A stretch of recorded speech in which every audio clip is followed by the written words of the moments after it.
What's up, YouTube family? Welcome back to the Emperor Atheist channel with your host, Emperor Atheist.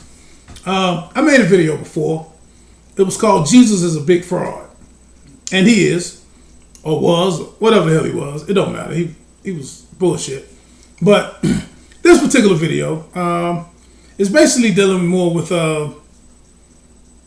actual false prophecies of Jesus himself. Yes, you're super God. You're a super son of God, or whatever you people think about Jesus. I don't know. But basically, he was a false prophet. And he was simply wrong on a lot of his prophecies. And I'm going to show in this video how some apologists try to actually justify the bullshit that Jesus said, prophecies that just didn't come forth. And my main verses I'm going to start with in the New Testament is Matthew 24, verse 34. And I think a lot of you probably familiar with this bullshit verse. But it's also in Mark 13:30. And you can also find it in Luke 21.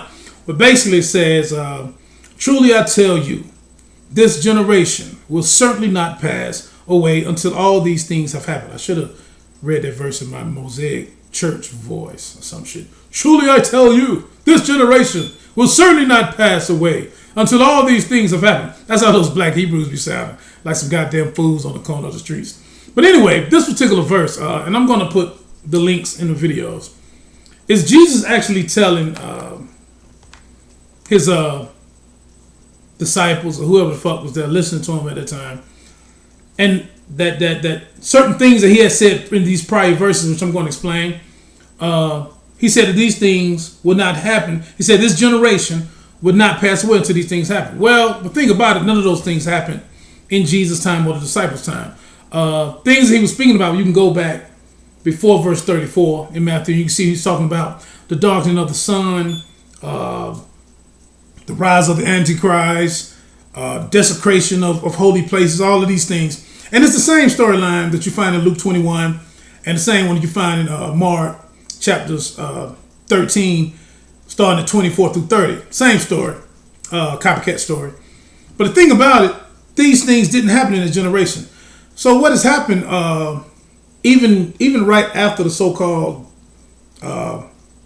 lifetime or centuries after Jesus' life, a science called hermeneutics tried to actually explain it away and try to basically justify it and reconcile the error. But the thing is, most New Testament scholars know that these things didn't happen in Jesus' time or in Jesus' generation. So what a lot of people have tried to do over the years, well, you know, generation, it could mean all type of other stuff besides what it really damn mean. They say it could mean race, or some people say it could mean a futuristic, apocalyptic generation. Well, like I said, there's a lot of excuses from certain people or what these things mean to try to justify that since it didn't happen during Jesus' time, as he spoke about it, then it must be some futuristic, apocalyptic type thing. Well, the thing about it, within the Greek New Testament, none of the Greek words point to that. The Greek word for generation is genia, which just means simple generation or time period. But the thing about it, when you go into the Greek syntax and actually go into the grammar, he said this generation.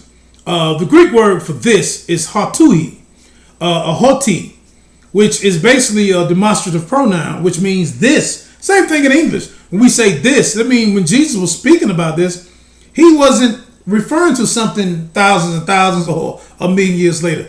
He said hoti genia, which means this generation will not pass until these things happen. Well, these things didn't happen. But this is the catch, though. This is the catch. When a lot of these people that basically use these excuses, and it's poor bullshit excuses. I mean, it's very terrible. But the thing about it, a lot of these people are so-called Christian scholars, whatever the fuck you want to call them.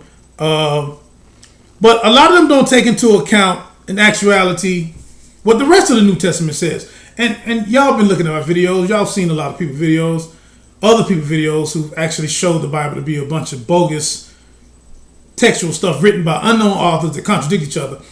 But when we're talking about Matthew chapter 24, verse 34, or Mark 13, verses 30, and Luke 21, and about this verse I just went over, and the excuses that some Christians and their scholars try to use. The thing about it, they never talk about Mark 9:1, chapter 9:1, which clearly says, "And he said to them, truly I tell you, some who are standing here will not taste death before they see the kingdom of God has come with all of its power." Now, this verse is a lot more clear than the rest of the verses. Other verses are clear, but Jesus was particularly speaking to these particular disciples and telling them that it's some standing here that will not even taste death until these things happen, until they see the kingdom of God with all its power. Well, it's 2017. Ain't been no goddamn kingdom of God, except on TV Hollywood. They made a movie, I think, called The Kingdom of God. It was about Salahuddin and the Muslims took over Jerusalem. If y'all haven't seen that movie, that's a good movie. I need to go see it. That's the only kingdom of God I know about. Some shit Hollywood did. But this other bullshit has not happened. Our people have been waiting on it for centuries. Our grandmothers, great-grandmothers, like I always say before, been waiting on this damn Jesus to come back. Kingdom of God, whoever. It ain't happened. So as we can basically see from Mark chapter 9, verse 1, he said there were those that were standing there with him, who are obviously dead now, that they would not taste of death until they seen the kingdom of God with his power. Whatever that power is, I have no idea. So clearly, the excuses that apologists use, some, not all, because a lot of Christian scholars say, yes, there's a problematic thing with that, because Jesus was speaking about these things happening in his time, his generation. Forget all the fake excuses that they use. E.P. Sanders, who was a well-known New Testament scholar, he said, as a matter of fact, I'm going to read what E.P. Sanders said. I got it right here. Got it right here in my notes. E.P. Sanders said, the fact that this expectation was difficult for Christians in the first century proves that Jesus held this belief himself. Meaning that because just knowing the history of the first century, Christians took these verses to heart and actually literally believed them. The original Christian movement, or the first Christians in the first century AD, believed that these things were going to happen in their lifetime. They didn't think that there was some future apocalyptic type event. They believed it was going to happen in their time according to the words of this particular Jesus, or whoever wrote these words and put it on this character called Jesus. And E.P. Sanders, who's a New Testament scholar, said the same thing. He said this proves that even Jesus, if Jesus actually said this, then E.P. Sanders, a New Testament scholar, is saying then, well, we know that this is proof that Jesus even held this belief himself, because the first Christians, the first generation Christians, was confused about it, and they was expecting it as well. So this is just another lie in your New Testament, dear Christians, that shows that your Jesus basically was a false prophet. And even if he didn't realize he was a false prophet, he might actually believe this stuff. And like I say, I don't necessarily get on the conversation of Jesus being a myth, because it don't really matter to me if he was a myth or not, because brother, he was an actual person, a real historical person or not. All the supernatural things that surround about him in these books are false. They can't be proven. It's fake. It doesn't even make sense. It's illogical. People to believe bullshit that they believe about Jesus. Him raising the dead, raising Jairus' daughter, raising himself from the dead, because obviously some of y'all believe Jesus and God is one. Ridiculous confusion. Him raising Lazarus from the dead. You know, I mean, it's just pathetic. Turning water into wine, walking on water. I mean, I guess we've all walked on water. When it rains, rains on the ground, we walk on water. I mean, obviously. But for people to believe this outlandish stuff, I mean, it's crazy anyway. But this just goes to show that if Jesus, this person Jesus, if he was a real person, if he actually believed these things, then it shows that he was wrong himself. And he was a liar. And that's basically what I wanted to point out. It's just kind of strange, that we have all this information today, and Christians, man, the cognitive dissonance is so strong amongst them that it seems like they have to cop excuses about everything that's basically wrong about their religion. Muslims do the same thing. All of the bullshit the truth, not bullshit, but all of the facts and historical things that you can show Muslims about Prophet Muhammad being a pedophile, man, they're going to try to reconcile it. Well, it was okay back then because that's just how the culture was. And that's a lie. That's a historical lie. And I talk about that in a lot of my videos. They just try to justify everything stupid that these people have done, the lies, the contradictions in the Quran, in the Bible, and so forth. And Mormons, everybody do the same thing. People who blindly follow Scientology. And basically just shows that religion is basically a cancer to the human brain. It's a cancer to, religion is a cancer to the world as far as I'm concerned.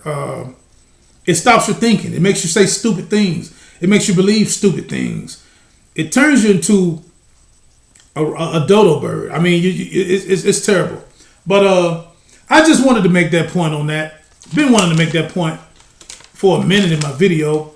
I made the point in my book. I know people keep asking me, Emperor Atheist, where's your book? Where's your book? Well, I went back and changed a lot of different things, man, because the more and more I come up on different information, different ideas, it make me think, and I want to add. And I know I can't pack everything in the book, because if I do that, man, my book would be 2,000 pages long. So the book is coming. My publisher, we're on the same footing again, and my editors. So it's coming soon. It's called Why Do You Still Believe in God?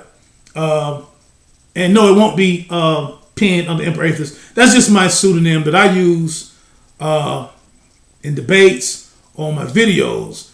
But it will be under Alexander Jackson, which is my name. And it will be coming soon. Now, y'all know I'm going to let everybody know what's going on. I'm going to let everybody know what's going on. So, like I said, man, thanks for watching my videos. Thanks for all the likes. Thanks for all the dislikes. Thanks for sharing my videos. And I hope y'all keep sharing my videos on different media outlets. I am the Emperor Atheist. I'm out. Peace.